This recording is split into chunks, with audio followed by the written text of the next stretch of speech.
أعوذ بالله من الشيطان الرجيم بسم الله الرحمن الرحيم الحمد لله رب العالمين اللهم صل على سيدنا محمد وعلى آل سيدنا محمد يا غوث يا محي الدين مدبر العالم مدبوري يا غوث يا محي الدين مدبر العالم مدبوري يا غوث يا محي الدين മുദബ്ബിറുൽ ആലം മടവൂരി. മൗലവി, ഞാൻ ചെല്ലിയത് സുർക്കാവോ? ഞാനിപ്പം മടവൂർ മഹാനരെ നേരായിട്ട് വിളിച്ചിക്കാം. 6 അടി മണ്ണിൻ്റെ അടിയിൽ കല്ല് വെച്ച് മൂടി, മണ്ണിട്ടതിൻ്റെ മേലെ ചുറ്റും കല്ല് വെച്ച് മഖബറയുണ്ടാക്കിയ അവിടേക്കപ്പം വിളിച്ചെന്നത്. ഇത് സുർക്കാവോ മൗലവി? സുർക്കാകുമെങ്കിൽ മൗലവി കുണ്ടിൽ വീണ് കാലളക്കാൻ പറ്റാത്തേരം കാക്കന്മാരെ രക്ഷിച്ചൂടിയേന്ന് വിളിക്കലോ, അത് സുർക്കാവോ? ഇത് സുർക്കാവെങ്കിൽ അതും സുർക്കാണ്ടേ മൗലവി? അതിനോണ്ട് തൽക്കാലം താങ്കളൊന്ന് പറഞ്ഞത് ഞാൻ ഏതായാലും ജനങ്ങളൊന്ന് കേൾപ്പിക്കട്ടെ, എന്നിട്ട് ബാക്കി ഞാൻ പറഞ്ഞുതരാം. കുണ്ടിൽ വീണോടുത്തുനിന്ന് അപ്പോൾ തന്നെ പൈസക്ക് തിടുക്കം വന്നപ്പോൾ മുതലാളിൻ്റെ അടുത്ത് ചെന്ന് ചോദിക്കൽ സുർക്കാണ്ടേ? ഇങ്ങനെ ഞാനിപ്പോൾ പറഞ്ഞ സുർക്കാവുമെങ്കിൽ അതിനോണ്ട് അതൊന്ന് ആദ്യം ജനങ്ങൾ കേൾക്കട്ടെ, എന്നിട്ട് നമുക്കതിന് ബാക്കി നോക്കാം. ഞങ്ങൾ കാണുന്നില്ലേ, ഇതിനാണ് ഇങ്ങനെ അധ്വാനിക്കുന്നത് സഹോദരങ്ങളെ. അപ്പോ നിങ്ങൾ ചിന്തിക്ക്, രോഗം മാറ്റാനും വെള്ളം തരാനും മഴ തരാനും ഒന്നിനും അള്ളാന്റെ റസൂലിന് കഴിയൂല, സ്വർഗം തരാൻ കഴിയൂല, ഒക്കെ ഇടപെടാൻ വേണ്ടി മാത്രമുള്ള ചോദ്യമാണ്. എങ്കിൽ ഇനി ഖുത്ബിയ്യത്ത് നിങ്ങൾ ചുട്ടുകരിക്കണം, മുഹീദ്ദീൻ മാല നിങ്ങൾ ചുട്ടുകരിക്കണം. എന്താ ഖുത്ബിയ്യത്തിലൂടെ നിങ്ങൾ ചൊല്ലുന്നത്? ബസ്സിറഫു ആദി صراطا أنت سالكه فالله أعطاكه وأنت مالكه ونجه من لظى فيها مهالكه سلطان كل ولي محي الدين. മുഹീദ്ദീൻ ശൈഖിനോട് പറയാണ്, നിങ്ങൾ പ്രവേശിച്ച ഹിദായത്തിൻ്റെ വഴിയിലേക്ക് എന്നെയും ചേർക്കണേ, ഇടപെടണേ എന്നല്ല, നിങ്ങൾ എന്നെ അതിലേക്ക് ചേർക്കണം, എനിക്ക് നേർവഴി തരണം. അതാ മംഗലാപുരത്തെ വാദപ്രതിവാദത്തിൽ മുസ്ലിയാരി പറഞ്ഞത് ഇഹ്ദിന സിറാത്തൽ മുസ്തഖീം എന്നും ചോദിക്കാം. എന്നിട്ട് പറയുന്നത് എന്താ? നിങ്ങൾ ഇടപെടണം എന്നൊന്നുമല്ല പറയുന്നത്. ഫല്ലാഹു അഅ്താകഹു, അത് തരാനൊക്കെയുള്ള കഴിവ് അല്ലാഹ് നിങ്ങൾക്ക് തന്നിട്ടുണ്ട് ശൈഖേ. അതുകൊണ്ട് വഅൻത മാലികുഹു, അതുകൊണ്ട് നിങ്ങളാണിപ്പോൾ അതിൻ്റെ ഉടമ, നിങ്ങളാണിപ്പോൾ അതിൻ്റെ അധികാരി, നിങ്ങളാണതിൻ്റെ ഉടമസ്ഥൻ. അതുകൊണ്ട് നിങ്ങളോട് ചോദിക്കുന്നത്, കത്തിയാളുന്ന നരകത്തിയിൽ നിന്ന് എന്നെ കാത്തുകൊള്ളണേ, കാരണം നിങ്ങൾക്കാണ് അതിൻ്റെ അധികാരം തന്നിട്ടുള്ളത് എന്നിങ്ങനെ പറയുന്ന ഖുത്ബിയ്യത്ത് ഇനി ചൊല്ലാൻ പാടുണ്ടോ? തീർന്നില്ലല്ലോ. മുഹീദ്ദീൻ മാല ചൊല്ലാൻ പറ്റോ? മുഹീദ്ദീൻ മാല ചൊല്ലാൻ പറ്റോ? വല്ലേ നീലത്തീന്നും എന്നെ വിളിപ്പോർക്ക് വൈകൂടാവുത്തീരം ചെയ്യും ഞാനെന്നോവർ. ഏത് സ്ഥലത്ത് വെച്ച് എന്നോട് വിളിച്ചാലും വിളിച്ചോൻ്റെ വായ പൂട്ടുന്നതിൻ്റെ മുമ്പ് ഞാൻ ഉത്തരം ചെയ്യുമെന്നാണ് മുഹീദ്ദീൻ ശൈഖ് പറയുന്നത്. അത്രേ, ഞാൻ ഇടപെട്ട് അള്ളാനോട് പറയുമെന്ന ഒരു വാചകം അവിടെ ഇല്ലല്ലോ. എങ്കിൽ ഇനി മുഹീദ്ദീൻ മാലയുടെ സ്ഥാനം എവിടെയാണ്? ഉള്ളാളത്തെ മാലയുടെ സ്ഥാനം എവിടെയാണ്? മടവൂര് മാലയുടെ സ്ഥാനം എവിടെയാണ്? റിഫാഴി മാലയുടെ സ്ഥാനം എവിടെയാണ്? അജ്മീർ മാലയുടെ ചരിത്രം ആലം എവിടെ? അതേപോലെ തന്നെ നൂറുകണക്കിന് ആളുകളുടെ പേരിൽ നിങ്ങൾ മാലപ്പാട്ട് കെട്ടിയിട്ടില്ലേ, മൗലിദ് കെട്ടിയുണ്ടാക്കിയിട്ടില്ലേ? അതിലൊക്കെ അവരോട് വിളിച്ച് നേരിട്ടങ്ങനെ സഹായം തേടുന്ന ഇതൊന്നും ഇനി പാടില്ല എന്നുള്ള അവസ്ഥയിലേക്ക് എത്തിയെങ്കിൽ അതേ എവിടെ എത്തി? അൽഹംദുലില്ലാഹ്, മാറ്റങ്ങൾ ഞങ്ങൾ ഇനി പ്രതീക്ഷിക്കുകയാണ്. എന്താ പറഞ്ഞത്? മാറ്റങ്ങൾ ഞങ്ങൾ കാണുന്നു. മറ്റേ വീഡിയോൻ്റെ ബാക്കി തന്നെ സംഭവം. മാറ്റങ്ങൾ കാണുന്നു. ഒരു മാറ്റവും ദയവ് ചെയ്ത് കാണൂല മൗലവി. ആദം നബി അലൈഹിസ്സലാം മുതൽക്ക് ഇന്നത്തെ ഈ സെക്കൻഡ് വരെ ദീനുൽ ഇസ്ലാം എന്താണെന്ന് അള്ളാഹു തആല വൃത്തിയായിട്ട് പഠിപ്പിച്ചു കൊടുത്തിരിക്കണം. അതനുസരിച്ച് മാത്രം മോമിനിയങ്ങൾ ജീവിക്കുകയും ചെയ്തിരിക്കണം. അതിന് ഇനി മാറ്റം വരുത്തണമെന്ന് വിധേയികളാവുന്ന വയലെന്ന ചരുവിലേക്ക് പോകേണ്ട ആളുകൾ വല്ലതും ചിന്തിക്കുന്നുണ്ടെങ്കിൽ അത് നിങ്ങൾക്ക് വയലെന്ന ചരുവിലേക്ക് അങ്ങ് പോകാം എന്നല്ലാതെ ഹക്കായ ദീനുൽ ഇസ്ലാമാവുന്ന അഥവാ സുന്നത്ത് ജമാഅത്ത് ഇവിടെ നിലനിൽക്കുക തന്നെ ചെയ്യും. ആ ആചാരങ്ങൾ ലോകത്തെവിടെയുമുള്ള മോമിനിയങ്ങൾ കൊണ്ടു നടക്കുകയും ചെയ്യും. അതിന് താങ്കളാരോ സഹായിക്കുന്നുണ്ടെങ്കിൽ അവർക്കും ആ ആശയം മാറ്റുന്നില്ലെങ്കിൽ അവർക്കും നിങ്ങളെ കൂടെ തന്നെ വയലെന്ന ചരുവിലേക്ക് പോകാം എന്ന് മാത്രമേ ഈ വിഷയത്തിൽ പറയുന്നുള്ളൂ. കൂടുതൽ അതിന് പറയേണ്ട ആവശ്യം ഇല്ല. പിന്നെ തെറ്റിദ്ധരിക്കുന്ന ആരെങ്കിലും ഉണ്ടെങ്കിൽ അവർക്ക് അതൊന്ന് തിരുത്തി കൊടുക്കൽ അത്യാവശ്യമാണല്ലോ. ഇവിടെ മൊഹീദ്ദീമാല ചവറ്റുകൊട്ടയിലേക്ക് എറിയൂ, ചുട്ടുകരിക്കൂ. അതുപോലെ തന്നെ കുത്തുബിയത്ത് ചുട്ടുകരിക്കൂ എന്നാ പറഞ്ഞത് അല്ലേ? പറഞ്ഞത് എന്നാൽ തൽക്കാലം നടക്കാൻ പോകുന്നില്ല, അത് മറന്നു പോണ്ട. പിന്നെ നിങ്ങളിത് ഇങ്ങനെ വിഷ്ണു ഗ്രൂപ്പ് മറ്റേന്ന് പറഞ്ഞ് പിന്നെ അക്ഷീണ പ്രവർത്തനം കൊണ്ട് പ്രവർത്തിച്ചു എന്ന് പറഞ്ഞിട്ട് നിങ്ങൾ കോലിൽപ്പെട്ടതുപോലെ അത് അയോട്ട് പോകുക എന്നല്ലാതെ വളരാൻ നിങ്ങൾ കൊണ്ട് കാലം വരെ കഴിഞ്ഞില്ലല്ലോ. ശ്രദ്ധിച്ചുകൊണ്ടോ ആരും ശ്രദ്ധിച്ചു? അപ്പോൾ ഈമാനുള്ളവരെ തകർക്കാൻ നിങ്ങൾ ഒരു ക്യാമ്പയിനെ കൊണ്ടും കഴിയില്ല. അതിനാരെങ്കിലും സഹായിക്കുന്നുണ്ടെങ്കിൽ അവരെ കൊണ്ടും കഴിയുന്നില്ലെന്നേ ഇപ്പം പറയാൻ കഴിയൂല, നടക്കൂല പണി കേട്ടോ, മറന്നുകൊണ്ട. കുത്തുബിയത്ത് ഇവിടെ എണ്ണം കൂടി ഇപ്പോൾ ഒഴിവില്ലാതെ അയക്കണം കുത്തുബിയത്തിന് പോകാൻ. കാരണം എന്താ, എല്ലായിടത്തേക്കും ഇങ്ങനെ പിന്നെ കഴിഞ്ഞ പ്രാവശ്യം എനിക്ക് 100 ആളുകളില്ല, ഇക്കൊല്ലെങ്കിൽ 150 ആൾ കിട്ടണമെന്ന് പറഞ്ഞാണ്ട് എല്ലാവരും ക്ഷണിച്ച് ഇപ്പോൾ പണിക്കൊന്നിട്ടും പോകണ്ടാത്തൊരവസ്ഥയിലാണ്. കാരണം കുത്തുബിയത്തിന് പോയി തിന്നുക തന്നെ ഉണ്ടാവും.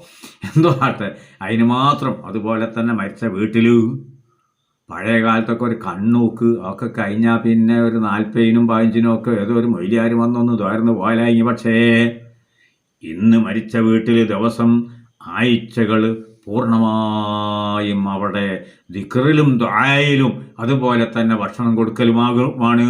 എന്നാൽ അറേബ്യൻ കൺട്രിയിൽ സൗദി അറേബ്യയിൽ അത് 40 ദിവസം ഒരേ ലെവലാണ്. എന്തേ കാരണം? 40 ദിവസം ചോദ്യമുണ്ടാവുമെന്നാണ്. അതായത് ഒരു ചോദ്യത്തിന് മറുപടി കിട്ടിയില്ലെങ്കിൽ 40 ദിവസം വരെ അവർക്ക് ചോദ്യമുണ്ടാവുമെന്നൊരു ഹദീസ് ഉണ്ടോ അല്ലേ? പണ്ട് ഇപ്പോൾ ഏടാണ് എങ്ങനെയാണെന്നൊന്നും ഇപ്പോൾ എനിക്കറിയില്ല, ഞാനൊരു ഡ്രൈവറാണല്ലോ, അങ്ങനെ ഉണ്ടോ അല്ലേ? അപ്പോൾ ആ 40 ദിവസത്തിൻ്റെ കണക്ക് അതാണ്. ഉമർ ഖത്താബ് റളിയല്ലാഹു അൻഹു തങ്ങൾ 15-ാമത്തെ ദിവസമോ 16-ാമത്തെ ദിവസമാണെന്ന് തോന്നുന്നുണ്ട് പിന്നെ അബ്ദുല്ലാഹിബ്നു ഉമർ റളിയല്ലാഹു അൻഹു തങ്ങൾ സ്വപ്നം കണ്ടത്. അന്ന് ഞാൻ പറഞ്ഞു, മോനെ, എൻ്റെ ഭരണകാലത്ത് ഷാമിൽ ഒരു പാലം കെട്ടുന്ന സമയത്ത് അതിൻ്റെ ഒരു കൈവരി ഇളകിപ്പോയ കാരണം കൊണ്ട് ഒരാടുംകുട്ടിയുടെ കാല് കുടുങ്ങിയിട്ട് പിന്നെ അതിനെപ്പറ്റി ചോദിച്ചിട്ട് എനിക്ക് ഇതുവരെ മറുപടി പറയാൻ കഴിഞ്ഞിട്ടില്ല, നിങ്ങൾ ദുആ ചെയ്യണേ എന്ന് പറഞ്ഞിരുന്നു ഒരു ചരിത്രം കേൾക്കാം. എന്തോ ആട്ടെ, അതൊക്കെ അവിടെ നിൽക്കട്ടെ, വിഷയം അവിടെ നിൽക്കട്ടെ. ഇവിടെ മൗലവി വല്ലാതെ പാട്ട് പാടുന്നുണ്ട്. ഈ പാട്ട് പാടിങ്ങാണ്ട് ആളെ പറ്റിക്കാൻ നോക്കുകയാണ്. എന്നാൽ മൗലവി, ഞാനൊന്ന് പറയട്ടെ, ഖുതുബിയത്തായി അല്ലെങ്കിൽ മുഹയ്യിദ്ദീൻ മാലയായി റിഫായി മാലയായി അങ്ങനെ തുടങ്ങിയിട്ട് ഏത് മാലകളും ഏത് റാത്തീബുകളും എല്ലാം ഖുർആനിനോട് യോജിച്ചതാണ് മൗലവി. ഖുർആനിൻ്റെ ആശയത്തിനോട് യോജിച്ചതാണ് മൗലവി. ഞങ്ങളെ കുത്തുബിയത്ത് ചുട്ടീകരിക്കാൻ പറഞ്ഞാൽ തൊട്ടടുത്ത് തന്നെ നിങ്ങളോട് ഞാനൊന്ന് പറയട്ടെ, നിങ്ങൾ ഖുർആനും ചുട്ടീകരിക്കണമെന്ന് പറയേണ്ടി വരും. ഇത് നിങ്ങൾ മറന്നു പോകരുത് കേട്ടോ.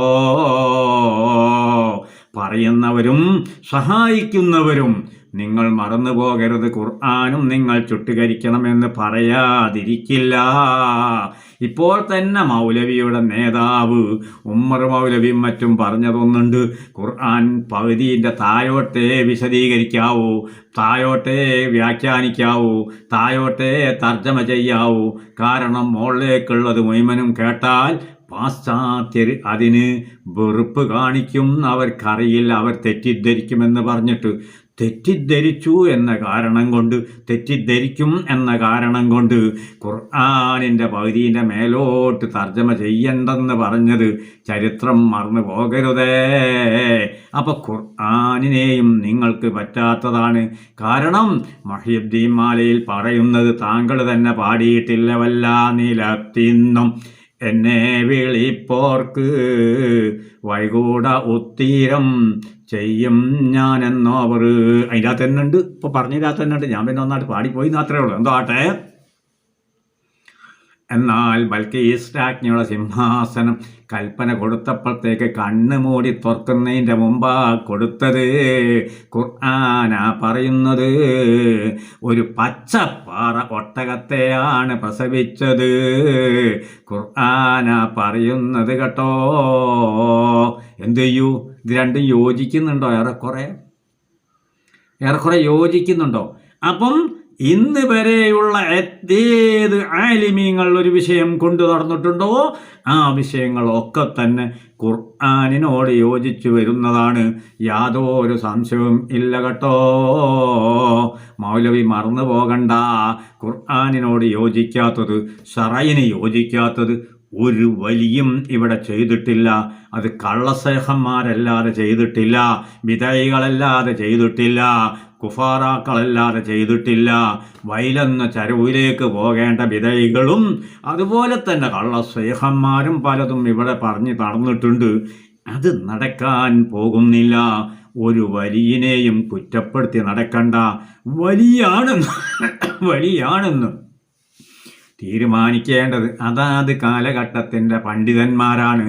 മടവൂർ മഹാനര് തുല്യതയില്ലാത്ത മഹാനാണെന്ന് ഈ കാലഘട്ടത്തിൻ്റെയും അവർ ജീവിച്ച കാലഘട്ടത്തിൻ്റെയും ശരീഅത്ത് പണ്ഡിതരിൽ ഉന്നതരായ, ലോകത്ത് തുല്യതയില്ലാത്ത കാന്തപുരം ഉസ്താദാ പറഞ്ഞത് കേട്ടോ. അതുകൊണ്ടാണ് സമസ്ത കേരള ജംഇയ്യത്തുൽ ഉലമ വ്യക്തമായും അവർ മഹാനര് തന്നെ എന്ന് വിധിച്ചത്.